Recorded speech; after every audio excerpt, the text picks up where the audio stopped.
계속해서 올해 새로운 50년을 준비하는 선교적 교회라는 저 표현을 가지고 선교적 교회라는 주제로 함께 말씀을 또 나누고 있는데요.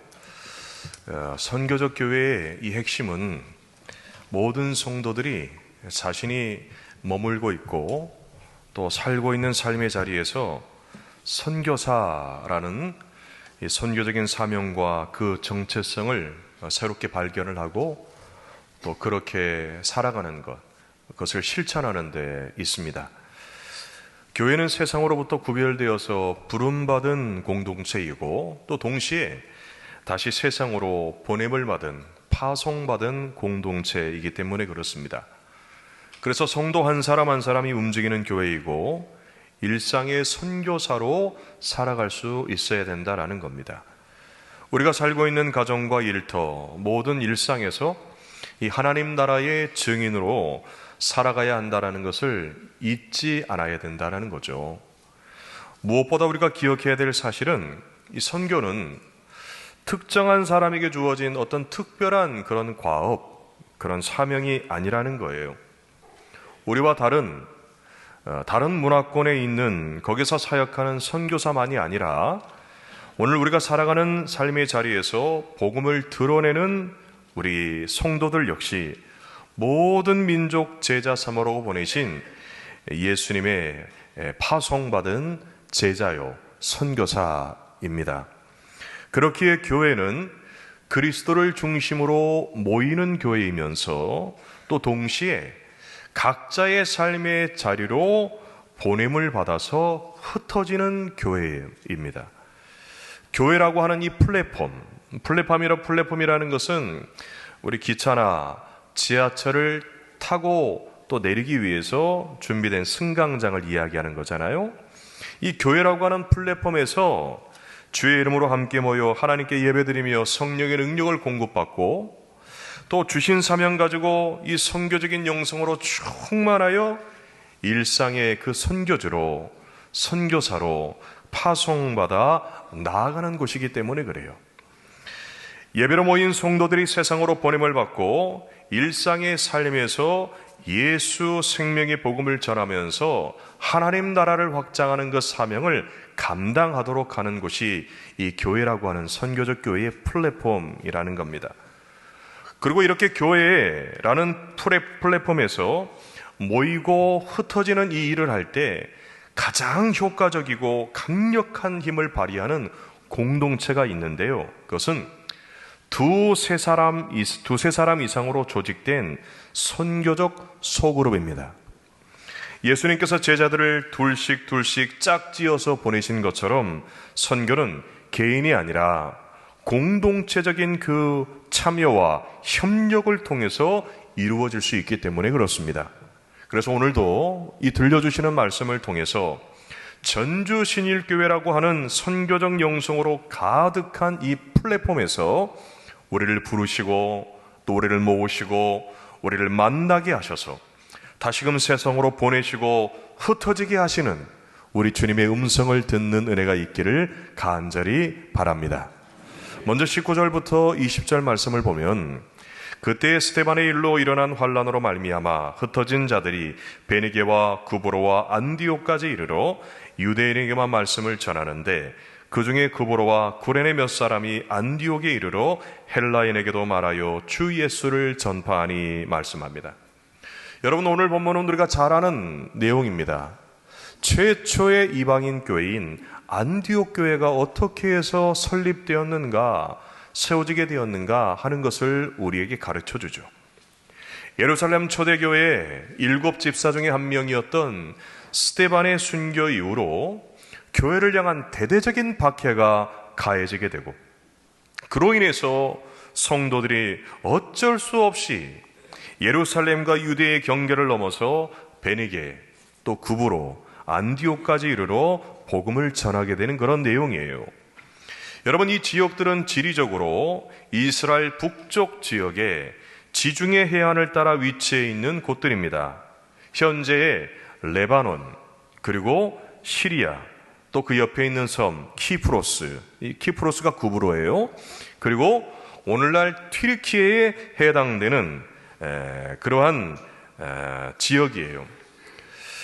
특별히 우리가 주목해서 보아야 될 안디옥은, 제가 이번에 성지순례 코스 중에 비시디 안디옥이라고 하는 곳이 있었습니다. 그곳은 튀르키예의 딱 중앙에 있어요. 중앙에 있는 곳인데, 오늘 성경의 이 안디옥은 우리 그 맨 오른쪽 아래 그 빨간색 타원형으로 되어 있는 그 곳 보이시죠? 안 보이십니까? 네. 그곳에 위치해 있는 곳이 안디옥입니다. 그러니까 이번에 저희가 간 곳하고는 전혀 다른 곳이죠. 저것도 우리가 갔으면 좋은데 너무 거리가 멀고 또 저희가 좀 위험한 지역이기도 하니까 성지순례 코스로는 요즘에 방문하지 않는 그런 곳입니다.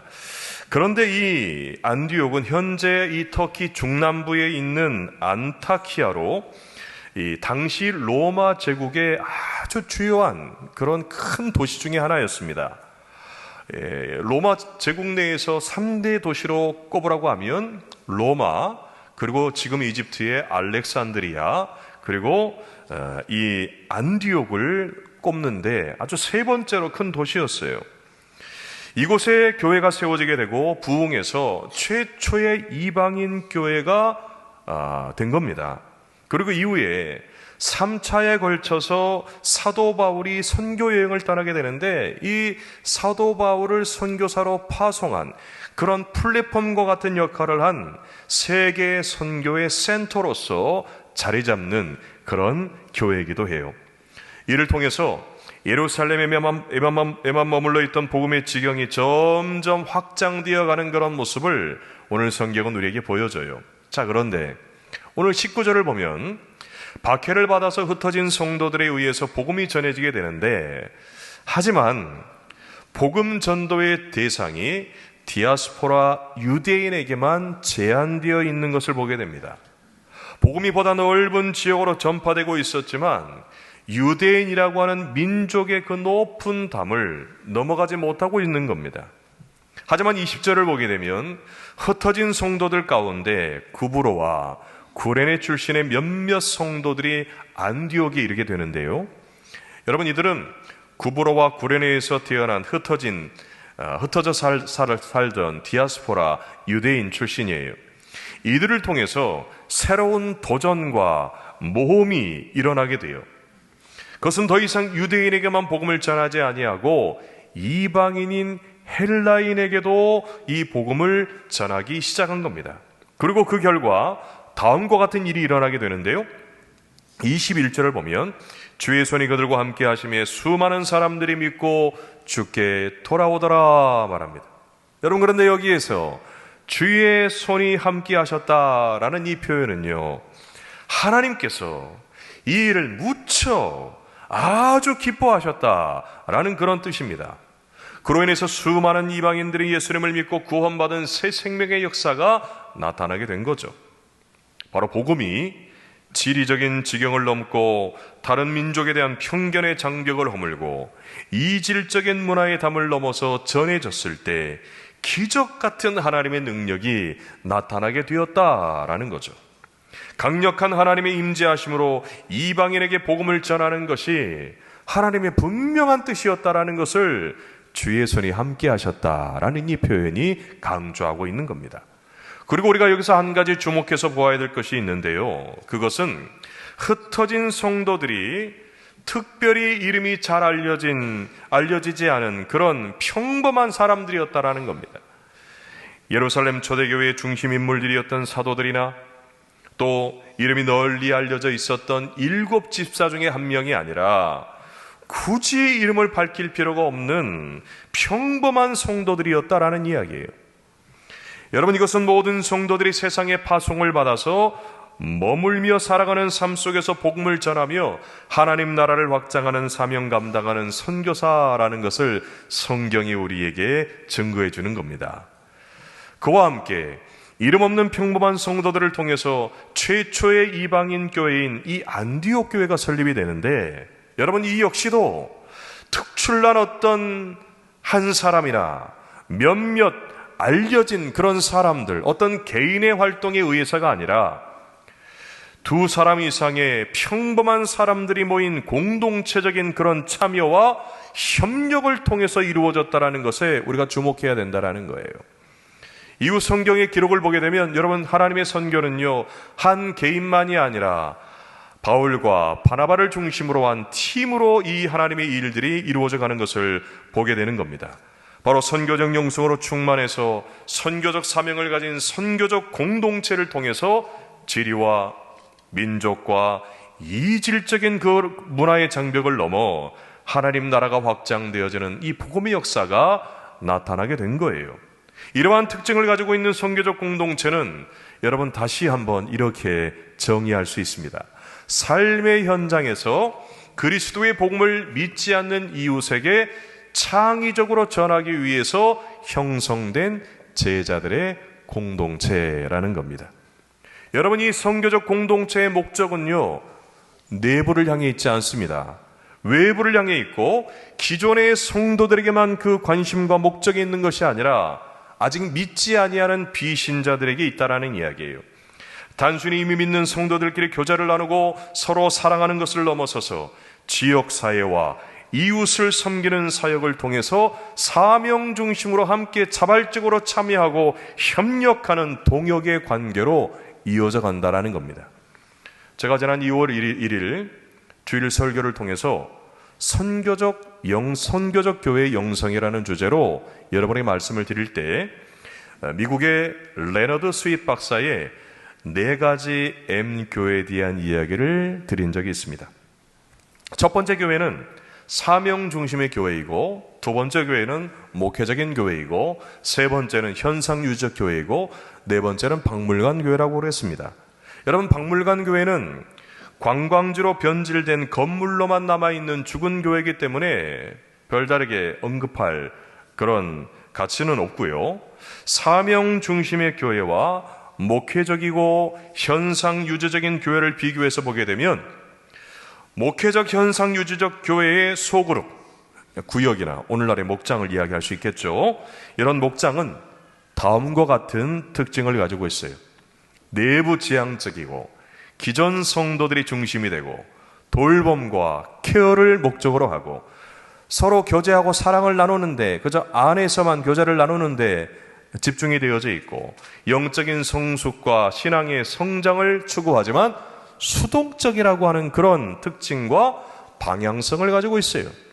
이에 반해서 사명 중심의 선교적 공동체의 소그룹의 특징은요, 그런 구역과 목장들의 특징은 그게 구역이든지 목장이든지 순이든지 다락방이든지 할 것 없이 그런 소그룹의 특징은 외부 지향적이에요.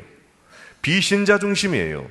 지역과 이웃을 섬기고 그저 말만 하지 아니하고 실행하고 또 그것을 확산시키고 사명 중심으로 모여서 협력하고 동역하고 복음 전파를 위한 실천적인 공동체이면서 무엇보다도 꼭 시켜서만이 이렇게 모아서 이렇게 하십시오 하는 것이 아니고 자발적으로 그러한 일들을 행한다라는데 그런 선교적인 방향성을 가지고 있다라는 겁니다. 이렇게 선교적 영성으로 충만한 선교적 공동체는 내부와 외부 그리고 신자와 비신자를 연결하는 복음 전파의 플랫폼과 같은 영적인 기능과 역할을 하면서 하나님께서 기뻐하시는 그 뜻을 이루어간다라는 데 특징이 있다라는 이야기입니다.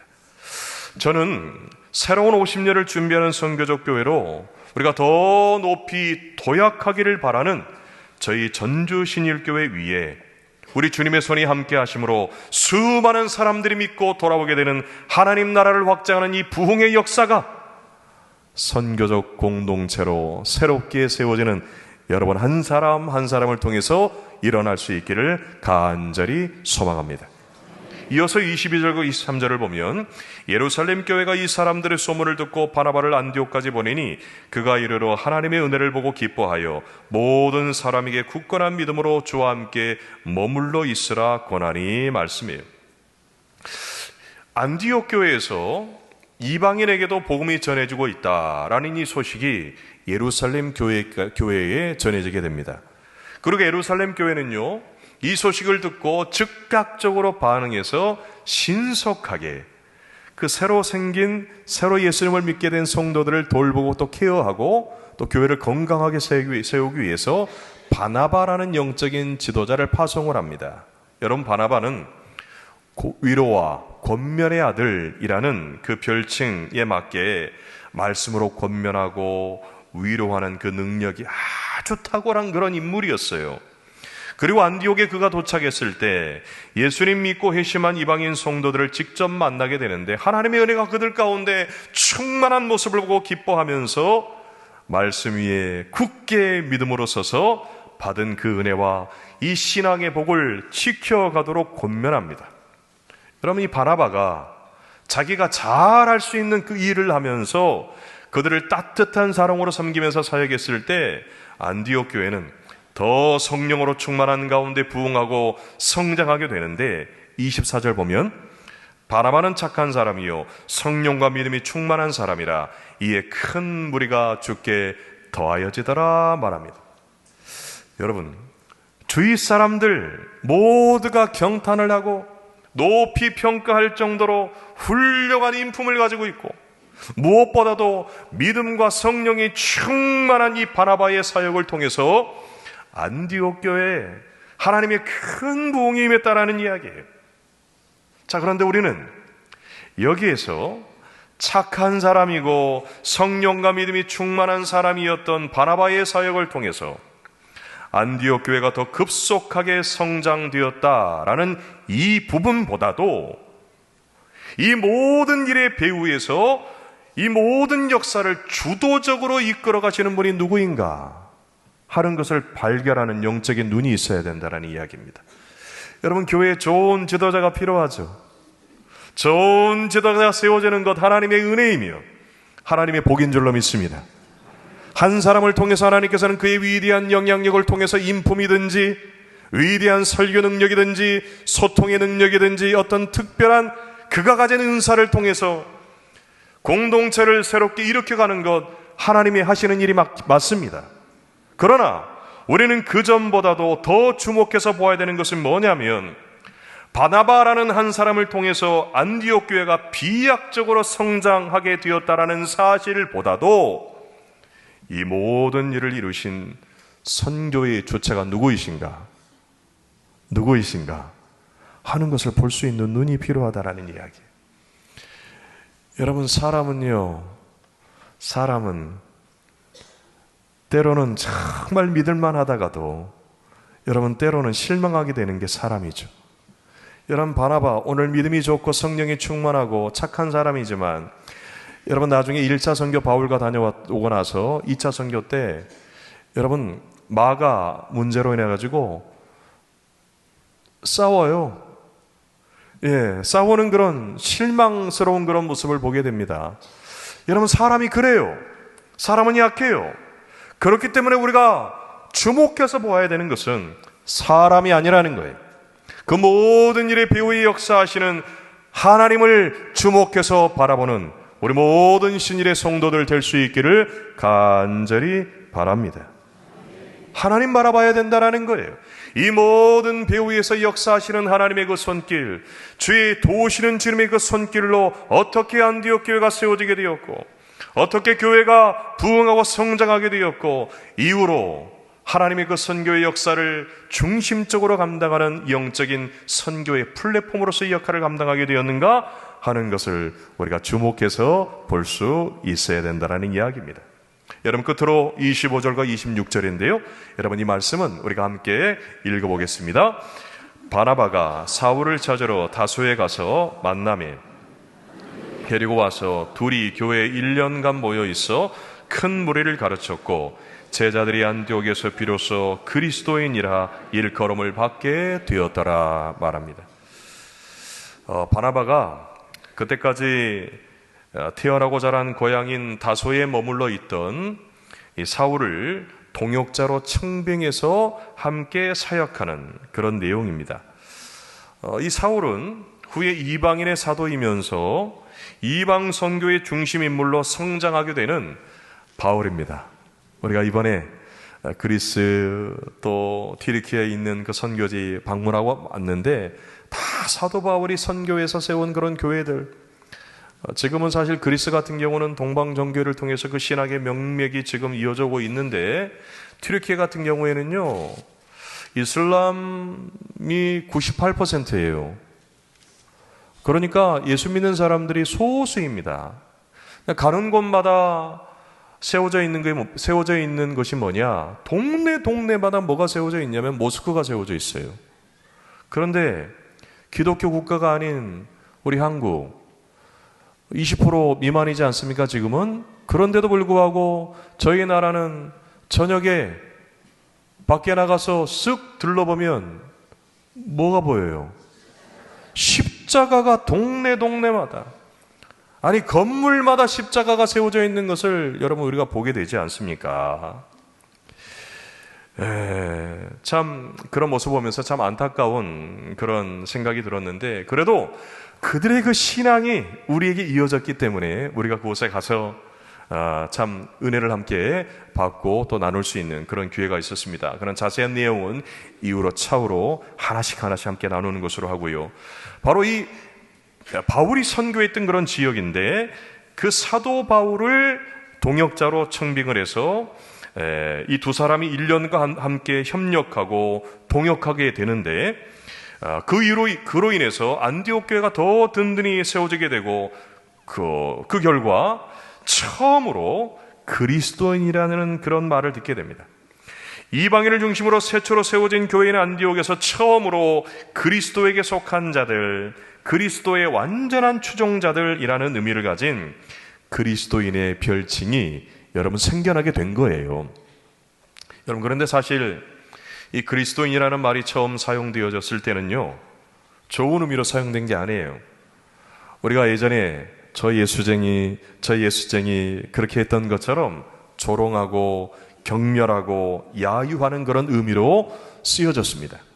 하지만 훗날, 그리고 지금에 이르기까지 이 그리스도인이라는 말은 예수님을 믿고 따르는 사람, 그리스도의 종이라는 존귀한 그런 이름으로 바뀌어서 사용되어지고 있는데요, 이렇게 안디옥 교회는 이름 없는 평범한 성도들을 시작으로 바나바와 함께 세계 선교의 중심인물로 떠오른 이 바울을 통해서 지리와 민족과 문화의 지경을 넘어 하나님 나라를 확장하는 창의적인 선교 역사를 이루어가는 선교적 교회의 플랫폼으로서의 역할을 잘 감당하게 되는 것입니다.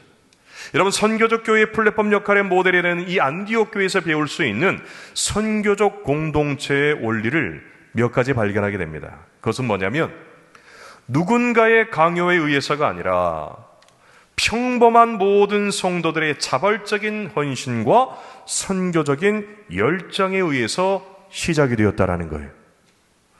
위에서 아래로 향하는 권위적이고 위계적인 방식이 아니라 아래로부터 자연스럽게 참여하는 유연하고 유기적인 특징을 가지고 있었다라는 것입니다. 시간과 장소에 매이지 않고 모이고 흩어지는 성도들의 일상 속에서, 가정과 일터와 이웃과의 관계 속에서 자연스럽게 이루어졌다라는 거고요. 바나바와 사울과 같이 잘 알려진 인물만이 아니라 잘 알려지지 아니한 평범한 성도들 누구나 참여할 수 있는 그런 쉽고 간단한 그런 구조를 가지고 있었고, 일회적인 사건으로 끝나지 아니하고 장기적으로 성장하면서 사명을 감당할 수 있는 그런 기반, 선교적 교회의 플랫폼으로 자라갔다라는 거예요. 여러분, 그래서 선교적 공동체는 소수이지만 자발적인 성도들로 이루어지고, 선교라고는 분명한 목적과 비전을 중심으로 함께 움직이고, 성도들 각자가 가지고 있는 그런 은사와 주된 관심사를 가지고 자발적이고 유기적으로 흘러가는 그런 특징을 가지고 있는 것입니다. 여러분, 이것을 도식화하면 이렇습니다. 위로 하나님의 임재와 연결되는 거예요. 함께 모여서 하나님의 임재와 연결되는 것입니다. 안으로 흘러넘치는 하나님의 사랑이 먼저 우리 서로 사랑하는 우리 안에서 흘러넘치게 되는 것입니다. 그리고 밖으로 세상에 믿지 아니하는 그런 사람들이 있는 이웃과 지역사회로 우리 안에 흘러넘치는 그 하나님의 사랑이 흘러갈 수 있도록 그렇게 하는 거예요. 바로 선교의 주체가 되시는 하나님의 사랑이 서로 사랑하는 성도들 안에 흘러넘치고 다시 세상으로 흘러나가는 이 원리가 성도들 한 사람 한 사람의 자발적인 참여와 지속적이고 쉽고 간단한 방법들을 통해서 이어져 간다라는 그런 이야기입니다. 여러분, 이러한 원리에 따라서 사명 중심의 협력과 자발적인 참여의 모델이 되는 교회가 있는데요, 제가 지난번 설교 때 여러분에게 이 교회에 대해서 잠깐 언급했어요. 어떤 교회냐? 써 있네요. 완도 성광교회예요. 여러분, 완도 성광교회는 1982년에 설립된 교회인데, 사도행전의 그 교회, 초대교회의 그 교회를 꿈꾸면서 평신도 사역으로 세상을 변화시키는 좋은 교회라고 하는 이 모토, 이 구호를 가지고 그야말로 모든 성도들이 움직이는 교회입니다. 하나님께서 모든 성도들 한 사람 한 사람에게 각자 다 잘하는 것 하나씩 다 주셨어요. 여러분들에게 하나님이 주시는 은사가 있습니다. 잘하는 것 한 가지 이상씩 다 있다라는 거예요. 이것을 써먹을 수 있는 기회를 주고 그 기반을 교회가 마련해주는 플랫폼으로서의 역할을 하는 겁니다. 모든 성도들이 일상의 선교사로 살아갈 수 있도록 지난 44년 동안 1인 1사역. 여러분, 이 교회에서는요, 한 사람도 놀고 먹는 사람 없습니다. 놀고 먹는다는 표현이 이거는 모두가 찬양대가 됐든 안대가 됐든 교회 안에서 하는 일이든 교회 바깥을 향한 일이든 1인 1사역, 어떤 사람은 1인 2사역, 1인 3사역, 1인 4사역, 1인 5사역까지 자기 은사에 따라서 감당하는 거예요. 그렇게 사역한 결과 2023년 기준으로 교회 안에 614개의 평신도 위원회가 교회 내 사역, 전도와 양육과 훈련 사역, 전문 교육 사역, 지역 봉사, 복지, 선교 등을 중심으로 그렇게 분류되어서 구성이 되어 있어요. 여러분, 목사나 소수의 어떤 교회 지도자가 주도하는 교회가 아니라 모든 성도들이 훈련 받아가지고 자기가 가지고 있는 은사 잘 활용해서 일상의 선교사가 되도록 하는 그 선교적 교회로서의 플랫폼 역할을 여러분 지난 44년 동안 감당한 거예요. 그 결과 하나님으로부터 받은 그 은사를 땅에다가 묻어두지 않고 받은 은사 잘 활용할 수 있는 장을 만들어주는 교회에 되어서 다양한 결실을 완도라고 하는 이 작은 도시, 소도시에서 맺게 됩니다.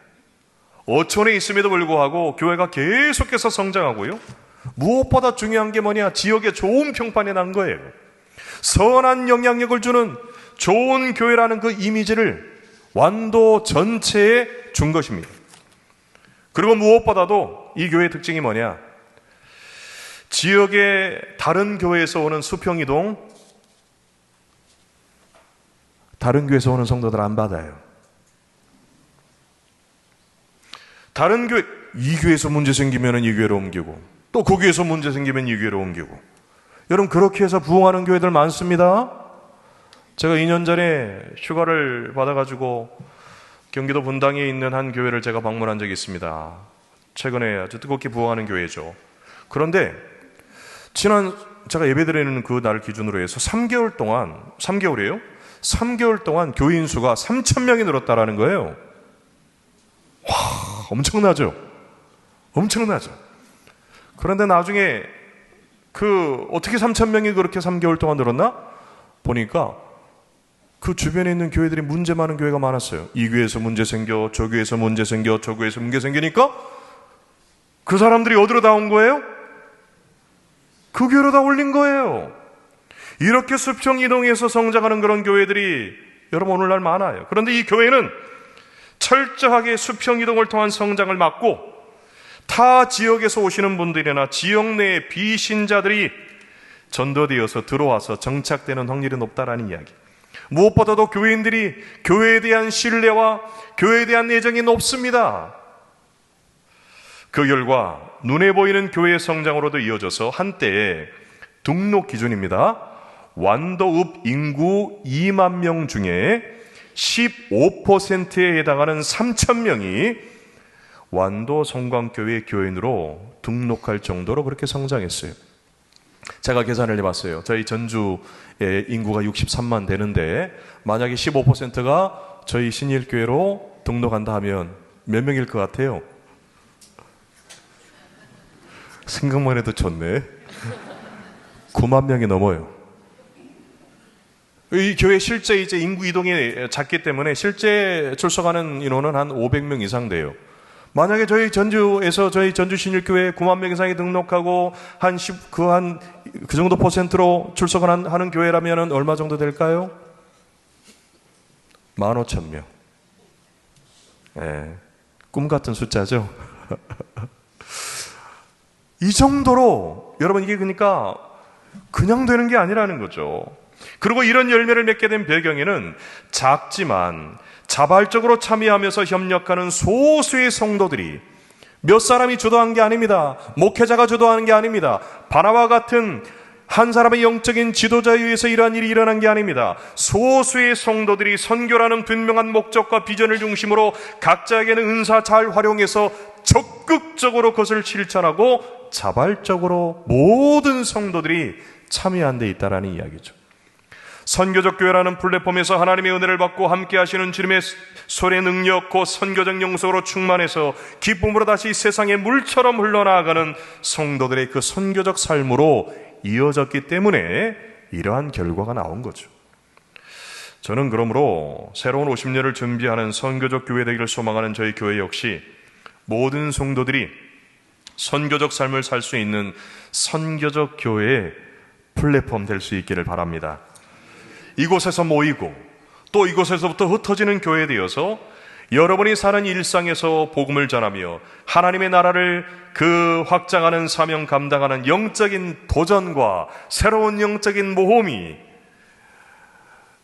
몇 사람만이 아니라 여러분 모두를 통해서 일회적으로 어쩌다 한 번이 아니라 지속적으로 그렇게 이어져 갈 수 있기를 주님의 이름으로 축복합니다.